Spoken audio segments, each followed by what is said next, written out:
Hello दोस्तों, मेरे channel में आप लोगों का स्वागत है। अगर आप लोगों ने मेरे चैनल को अभी तक सब्सक्राइब नहीं किया तो प्लीज़ सब्सक्राइब करें और मेरी वीडियो को देखा कीजिएगा। तो मैं आप लोगों को अपनी मन की बातें थोड़ी थोड़ी बताती हूँ। तो ऐसा मैंने पहले भी कहा है कि सागर की गहराई कम हो जाएगी और आसमान से तारे भी कम पड़ जाएंगे, लेकिन मेरे जो मन में बातें हैं वो मेरी ज़िंदगी भी कम पड़ जाएगी बताने के लिए। तो मेरे मन में जो जो आता है मैं बोलती हूँ, मैं स्पीच नहीं लिखती हूँ। तो मैं आज का मेरा विषय है कि बहुरानियाँ कितने प्रकार के होते हैं। जैसे मैं बता रही हूँ, बहुरानियाँ तो बहुत प्रकार की होती हैं।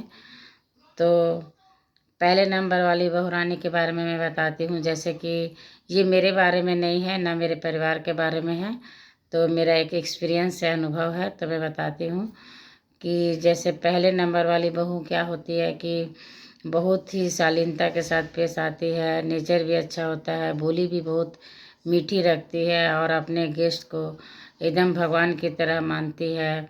बहुत इज्जत, इतना ज़्यादा इज्जत करती है कि सामने वाला भी थोड़ा सा मतलब उसको लगता है कि मतलब सचमुच अच्छी ही होती है।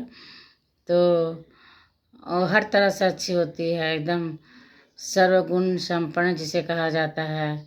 ये हो गए पहले नंबर वाली बहू, जो मेहमानों को भी अच्छा से सत्कार मान करती है और आवाज़ भी में मिठास भी बहुत होती है। और दूसरे नंबर वाली बहू होती है जो कि सिर्फ अपना मायके के परिवार को ही ज़्यादा महत्व देती है, ससुराल वाले को उतना महत्व नहीं देती है। जैसे उसके घर में कोई गेस्ट अगर आप फ़ोन कर दिया कि हम आने वाले हैं तो घर में मौजूद होती है, उसके बाद भी बोलती है कि हम घर में नहीं हैं। वो अपने जॉब में जाने के लिए परेशान रहती है। अगर उसके यहाँ कोई गेस्ट भी आ जाए तो वो मतलब पार्टी उर्टी अटेंड करती है, गेस्ट को घर में रख देती है, तो गेस्ट को अच्छा नहीं लगता है। किसी भी की बात कर रही हूँ मैं, बहुत सी बहुरानी इस तरह की होती है कि मायके वालों को ज़्यादा मान इज्जत देती है, ससुराल वालों को पूछती भी नहीं है। इस तरह की बहू भी होती है कि मेहमान के डर से वो अपने आप को दूरी बनाए रखती है कि मेरे यहाँ कोई गेस्ट नहीं आए, जबकि उसके पास सब कुछ होता है मेहमान नवाजी करने के लिए। और एक तरह की बहू जो होती है, तो उसके यहाँ जैसे गेस्ट आते हैं तो वो पहले तो वो डरती है कि पता नहीं मेरे यहाँ वो आएंगे तो मैं उनका सही से अरेंजमेंट मतलब उनका कर पाऊँगी या नहीं कर पाऊँगी, तो उनका ठीक से ख्याल रख पाऊँगी कि नहीं, डरते रहती है। वैसे तो अपने घर की साफ़ सफाई सभी करती हैं, लेकिन उनके पास जैसे बहुत सारा सजाने का सामान नहीं होता है डेकोरेशन करने के लिए घर में, तो उसे डर लगते रहता है कि कहीं कोई गेस्ट आए और कहीं किसी की तुलना में उसकी कमी ना निकाल दे, इस टाइप का डर लगते रहता है उसे। वो भी बहुत इज्जत करती है मेहमानों की और अपना दिल खोल के रख देती है, कोई चीज़ छिपाती नहीं है। और और मेहमान को भगवान की तरह तो नहीं, लेकिन इंसान की तरह ही मानती है।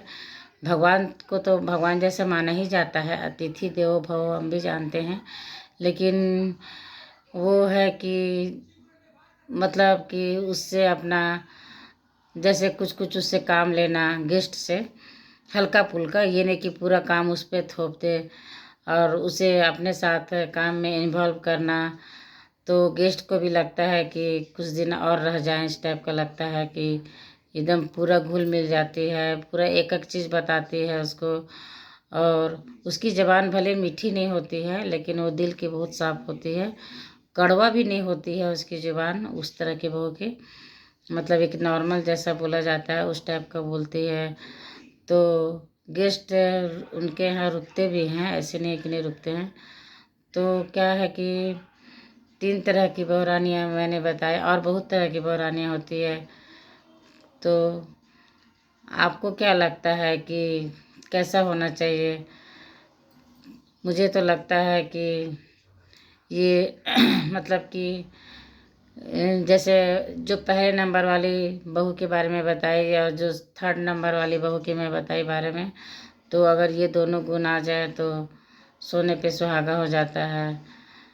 तो आप लोग को क्या लगता है बहुरानियाँ के बारे में, कमेंट करके ज़रूर बताइएगा। और ये कहानी मेरे बारे में नहीं है, ना मेरे परिवार के बारे में है, कोई गलत ना समझे। तो ये मेरा दिमाग का जो ये है, कुछ कुछ सोचते रहती हूँ तो बोलती हूँ। आप लोग कमेंट करके ज़रूर बताइएगा कि कैसा होना चाहिए। तो आप लोग मेरे चैनल में बने रहिए, मैं इसी तरह आप लोगों की छोटी छोटी बातें बताते रहूँगी।